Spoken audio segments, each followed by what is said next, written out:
The Enter the World of Tzeentch trailer has arrived, and it's a doozy. There's not a lot new in it though, so we're not going to look too much at that, but there is a campaign blog alongside this to see what Tzeentch's campaign mechanics are going to be. So we'll take a little look through that, and then afterwards also talk about what we can maybe expect the Tzeentch army to play like on the battlefield. So let's begin with the blog. Control, predict, and manipulate with Tzeentch in the campaign. That's apparently what we're going to be doing, which is, I think, what we would all expect. Now, the first bit is a little bit of fluff, but the interesting paragraph here is, while Tzeentch and the other Chaos God factions feature only one legendary lord to begin with, the mechanics outlined below are defined as those specific to the god rather than Kairos. So these aren't Kairos' specific unique mechanics, these are just a faction of Tzeentch's mechanics. So there's going to be more to know on what exactly Kairos is going to bring to the table as a unique legendary lord over future Tzeentch legendary lords. So, onto the first mechanic, Grimoires. As a god of knowledge, Tzeentch desires it above all else. So it's basically all the knowledge in the world, Tzeentch wants it for himself. Grimoires are collected and generated by any number of actions, battles, buildings, sacking, settlements, dilemmas, and more.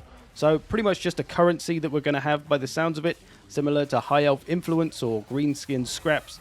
So you're just going to accrue that over time through various means, and then you're going to spend it on something. Pretty standard Total War mechanic there. But what are we going to spend it on, I hear you cry? Changing of the ways, obviously. This looks pretty damn cool. As an elite book collector, you'll be able to spend those grimoires on these actions, which sound pretty damn powerful. You can force a rebellion, you can open the gates of a settlement, you can force war between two factions, you can transfer a settlement from one faction to another.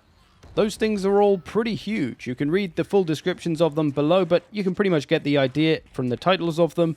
But yeah, it all sounds pretty damn fun. Kinda sounds like the High Elves intrigue at the court system where you could mess with diplomacy, except way more fun because you can mess with loads of other stuff as well. So that's a pretty unique and fun sounding mechanic overall, and it does say that it scales in cost depending on the severity and effectiveness of the action. So I guess if you get two factions to declare war on each other, then it'll be way more expensive if you do that on, say, the strongest two factions on the map rather than the smallest two factions on the map. So the bigger a thing you want to do, the more grimoires you'll have to save up.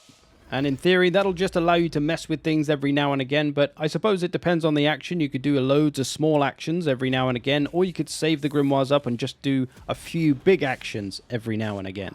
Either way, sounds like a pretty exciting mechanic. I look forward to giving that a blast. On to the next mechanic, the Winds of Magic Manipulation. Another ability unique to Tzeentch is his specific control of the Winds of Magic. So you'll be able to control the Winds of Magic in a particular province, and that has an effect on the buildings. The stronger the magic is, the more effective the buildings are, and it'll give you more magic to use in battle. So if you've got an area that's in a bit of a state of war with another faction, you can up the Winds of Magic there to give yourself that extra magic to help you out in the battles, that is. But if there's no war and there's peace in your area, then maybe you'll still want to keep it up to buff up the buildings. I guess it'll be a bit of a balancing act, deciding where to put it.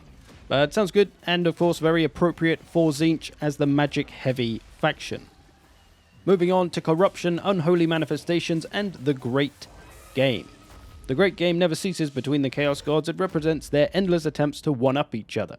So the Chaos Gods are always fighting, basically, and this is represented by seemingly a competition of who can spread the most corruption, because apparently it says Chaos Corruption is still a thing, as its separate thing, as we've had in Warhammer 2, but now each of the gods has their own corruption, so there's going to be 5 different kinds of Chaos Corruption in total that, as a non-Chaos faction, you're going to have to deal with.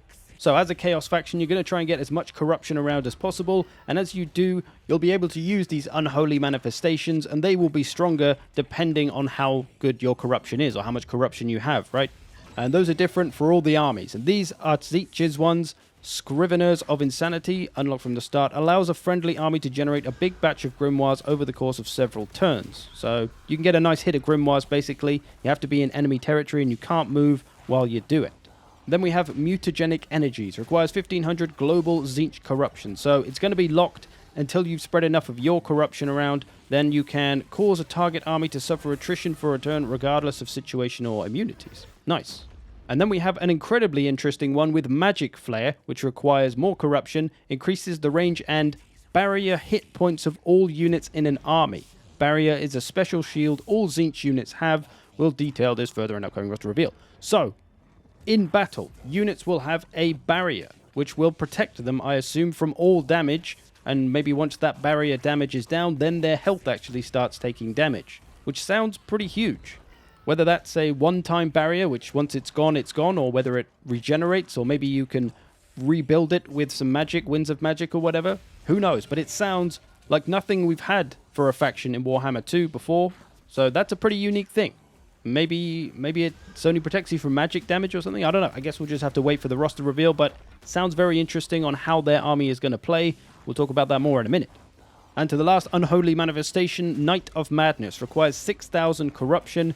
Target-friendly army generates Tzeentch corruption and control loss in a province, as well as increasing an army's winds of magic power. It cannot move during these turns. So it makes that army a big problem. Oh, hi there. Did we need a cat meow in the background? I don't think we did. But we got one. Probably some kind of Tzeentchian trick. What was I on about?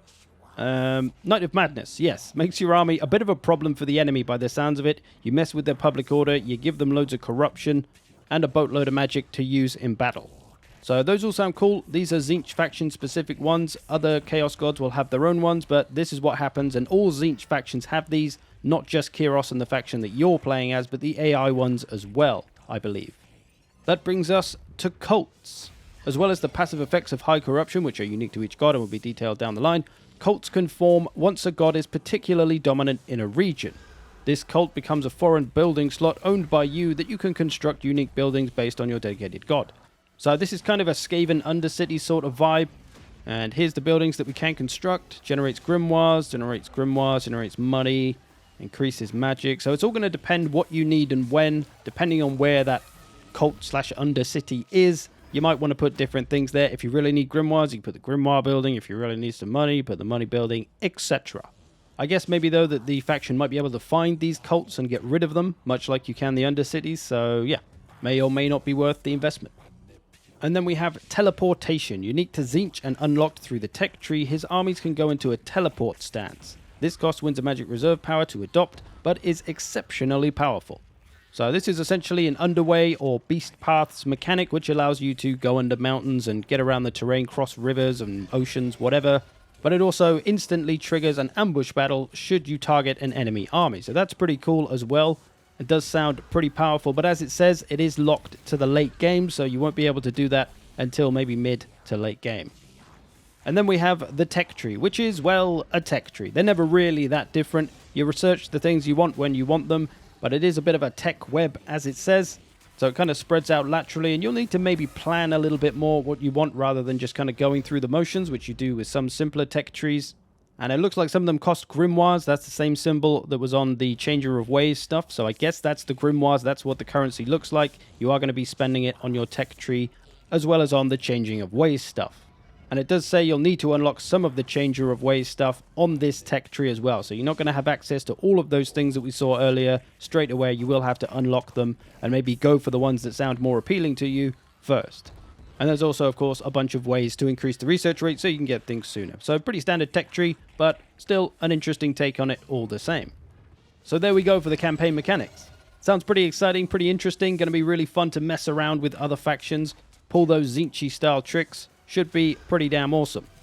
Now to the battles. How do we think Tzeentch's army is going to play in battle? Now, in this trailer, we see a lot of the units that we've seen already. The Disc Riders there, the various Flyers, the Screamers, the Forsaken and Chaos Spawn, the Flamers here as well, which we already knew about. And of course, big man Kairos himself. We've got some Birdmen to play with. And we will see some cavalry in a second right there. So there is some ground cavalry. It's not just all air units. There's a bit of heavy-looking ground cavalry. So, I don't know about you, but I'm getting some Vampire Counts vibes, with a bit of ranged. There's a strong emphasis on magic, of course, like the Vampire Counts. Your blue horrors, kind of like zombies, maybe just pinning things down. They're cheap and crappy and just there to get in the way most of the time. You got your pink horrors, who might be kind of the same, but they do have a ranged attack. And don't forget they're demonic, those blue horrors, so they should be unroutable. You won't be able to scare them off. You've also got Chaos Spawn, who are good for pinning things down as they're unbreakable. And then you try to pick things apart with your ranged units, with your pink horrors, with your flamers, with your flying units as well. You've got those screamers, we got these harpy-looking things. We got the cavalry-type units in these flying disc riders, and that cav we saw just now. They're going to be your kind of blood knights.